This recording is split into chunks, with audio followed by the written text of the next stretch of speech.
साथियों नमस्कार।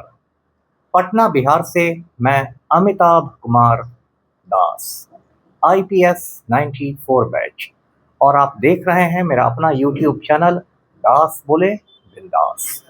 क्योंकि जब बुज़दिलों ने मुंह में दही जमा लिया हो तो दास का बिंदास बोलना जरूरी हो जाता है। साथियों, खबर यह है कि उत्तर प्रदेश मोमबत्ती युग में प्रवेश कर चुका है। पूरे उत्तर प्रदेश में बिजली कटौती का हाहाकार है और वहां के मुख्यमंत्री ढोंगी आदित्यनाथ बात बना रहे हैं। वीडियो को आखिर तक दिल थाम कर देखिए। साथियों, उत्तर प्रदेश जो है आबादी के लिहाज से हिंदुस्तान का सबसे बड़ा राज्य है। वहां से लोकसभा में 80 सांसद, 80 एमपीज जाते हैं। उत्तर प्रदेश में इस महीने यानी मई 2026 में बहुत भीषण बिजली संकट पैदा हो गया है। बिजली संकट का ये हाल है कि बड़े बड़े शहरों में 3 से 4 घंटे बिजली आ रही है। नोएडा जैसा शहर, जो कि राष्ट्रीय राजधानी क्षेत्र का हिस्सा है, एनसीआर का हिस्सा है, जहां बड़े बड़े वीआईपी लोग रहते हैं, बहुत सारे उद्योग धंधे हैं, उस नोएडा में बिजली आ ही नहीं रही है। आ रही है तो कुछ घंटों के लिए आ रही है। और ये हाल सिर्फ नोएडा का नहीं, पूरे उत्तर प्रदेश का है। और उत्तर प्रदेश में ये बहुत बड़ा चुनावी मुद्दा बन गया है, क्योंकि अगले साल के शुरुआत में ही, आज से 10 महीने के बाद समझिए, उत्तर प्रदेश में विधानसभा चुनाव है और विपक्षी दलों को बहुत बड़ा मुद्दा मिल गया है। अब इस बिजली संकट की वजह क्या है? वजह सिर्फ ये है कि यूपी का जो सीएम है ढोंगी आदित्यनाथ, वो बहुत उच्च कोटि का नालायक है। अब देखिए बिजली संकट की क्या वजह है। पहला काम तो ढोंगी आदित्यनाथ ने किया कि उत्तर प्रदेश के बिजली विभाग से, पावर कॉरपोरेशन से 15,000 संविदा कर्मियों को हटा दिया, छटनी कर दी। अब ये संविदा कर्मी क्या होते हैं? संविदा का मतलब होता है कॉन्ट्रैक्ट। और आजकल चूंकि हिंदुस्तान में सरकार का खजाना खाली हो गया है, तो सरकार नियमित बहाली नहीं करती है, बल्कि कॉन्ट्रैक्ट पर लोगों को रखती है। और वो कॉन्ट्रैक्ट हर साल रिन्यू किया जाता है, 1 साल के लिए बढ़ाया जाता है। सरकार को फायदा ये होता है कि बहुत थोड़े पैसे पर ही उसको सरकारी काम करने वाले मिल जाते हैं।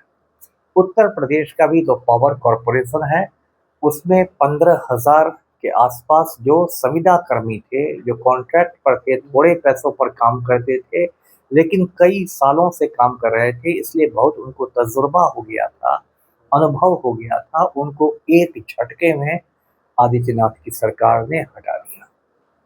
अब हटा दिया तो क्या हुआ? हटा दिया तो पूरे पावर कॉरपोरेशन में मैन पावर का संकट हो गया, क्योंकि जो भी अनुभवी लोग थे, तजुर्बेदार लोग थे, काम करने वाले थे, वो लोग सब बाहर चले गए।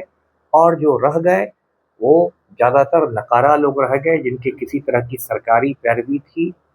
इधर उधर से वो लोग बच के रह गए। एक तो ये बात है। दूसरी बात यह है बिजली संकट की बात, कि यूपी में जो मरम्मत कराने का सरकार का तरीका है, बिजली की मरम्मत का तरीका, वो बहुत ही, मतलब आप कह सकते हैं, खामियों भरा है। वहां पर सिस्टम है 3 लोगों का सिस्टम, मतलब एक लाइन्समैन होता है और उसके 2 हेल्पर्स होते हैं। यानी 3 लोग होते हैं जो कहीं भी यदि बिजली की खराबी होती है, कोई तार खराब होता है, ट्रांसफार्मर खराब होता है, ये सब की मरम्मत के लिए घूमते रहते हैं।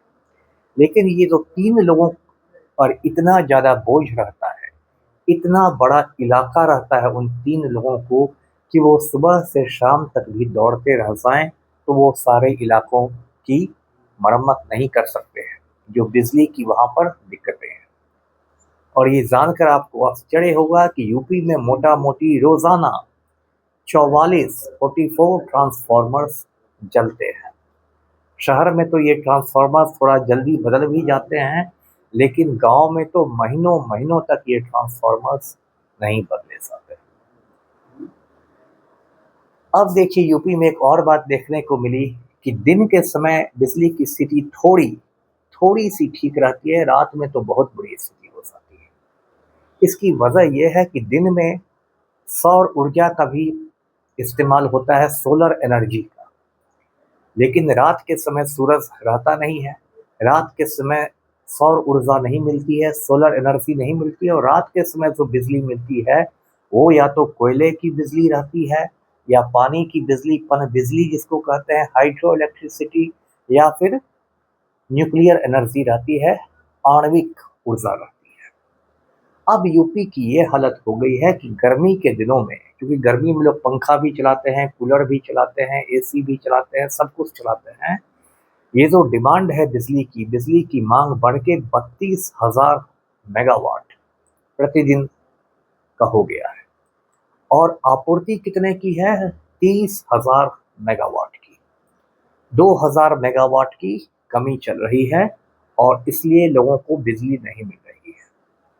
उत्तर प्रदेश सरकार ने लगभग 10 साल से, ढोंगी आदित्यनाथ वहाँ का सीएम है, वजीर आला है, किसी भी बड़े बिजली घर पर काम नहीं किया है। ये आदित्यनाथ तो खाली हिंदू मुसलमानों को लड़ाता रह गया। प्रयाग इलाहाबाद का नाम प्रयागराज कर दो, मुगल सराय का नाम दीनदयाल उपाध्याय नगर कर दो, इसका नाम वो कर दो, वो रोड पर नमाज नहीं पढ़ेंगे, वो इधर कुर्बानी नहीं देंगे, सिर्फ इसी में रह गया। कोई बड़ा बिजली घर, कोई कुछ काम शुरू नहीं हुआ, और ये एनर्जी क्राइसिस है। अभी देखिए, हिंदुस्तान का सबसे गर्म महीना मई चल रहा है, इस बार तो और ज़्यादा गर्मी पड़ रही है। 45 डिग्री 46 डिग्री तक टेम्परेचर जा रहा है, आसमान आग उगल रहा है, और उसमें पूरा जो उत्तर प्रदेश है अंधेरे में डूबा हुआ है। उत्तर प्रदेश सरकार ने कुछ दूसरे राज्यों से बिजली लेने की बात की है, लेकिन गर्मी के समय में किसी भी राज्य के पास इतनी सरप्लस बिजली नहीं रहती है, फालतू बिजली नहीं रहती है कि वो यूपी को दे सके। अब जब से ये संकट यूपी में गहरा गया है, ढोंगी आदित्यनाथ बार बार सीएम हाउस में मीटिंग कर रहा है, ऊर्जा मंत्री अरविंद कुमार शर्मा है, उसको बुलाया जा रहा है, बातें बनाई जा रही है। 2-3 जूनियर इंजीनियरों को बलि का बकरा बना दिया गया, सस्पेंड कर दिया गया कि ये लोग बड़े भारी कामचोर हैं, लेकिन इससे सरकार का नकारापन नहीं छिपेगा। और आदित्यनाथ का किस्सा मैं पहले भी सुनाता रहा हूँ, इसका असली नाम है अजय सिंह बिष्ट। ये क्रिमिनल हुआ करता था, इसका लंबा चौड़ा आपराधिक इतिहास है, क्रिमिनल हिस्ट्री है। मुख्यमंत्री बनने के बाद इसने अपने ऊपर लगे सारे मुकदमों को वापस ले लिया है, और पूरे यूपी में जो राजपूत माफिया है, ठाकुर माफिया है, उसका ये सरगना है।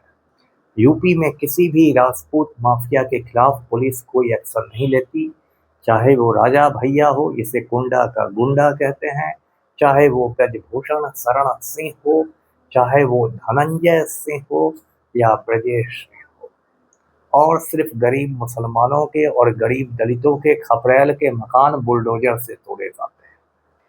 और मोदी मीडिया ने आदित्यनाथ को बुलडोजर बाबा का नाम देके एकदम हीरो बना दिया है कि बुलडोजर बाबा है। लेकिन अब बुलडोजर बाबा को पता चल रहा है कि बुलडोजर से बिजली पैदा नहीं होती है, बुलडोजर से पावर नहीं आता है। उत्तर प्रदेश में जो ज़्यादातर केबल्स हैं, ज़्यादातर जो बिजली के तार हैं, वो एल्युमिनियम के हैं, और इतने पुराने हो गए हैं, सड़े गले हो गए हैं कि उनसे ऊर्जा का संचरण नहीं हो रहा है। और यूपी में बिजली चोरी भी एक बहुत बड़ा मुद्दा है, जैसे बिहार में है। बिहार में बिजली चोरी को बोलचाल की भाषा में टोका लगाना कहते हैं। लोग सीधे बिजली खींच के अपने घर में तार खींच के बिजली लेते हैं, उनका ना कोई मीटर रहता है, ना कोई वो पेमेंट करते हैं, टोका लगा देते हैं। तो यूपी में बिजली की चोरी यानी पावर थेफ्ट चरम पर है, और ये ज़्यादातर राम भक्त लोग करते हैं, जिन पर आदित्यनाथ का डंडा नहीं चलता। तो इसलिए आदित्यनाथ जी यूपी अंधेरे में है, और अगले चुनाव में यूपी की जनता आपकी बत्ती गुल करने वाली है। वीडियो को लाइक कीजिए, शेयर कीजिए, चैनल को सब्सक्राइब कीजिए। धन्यवाद।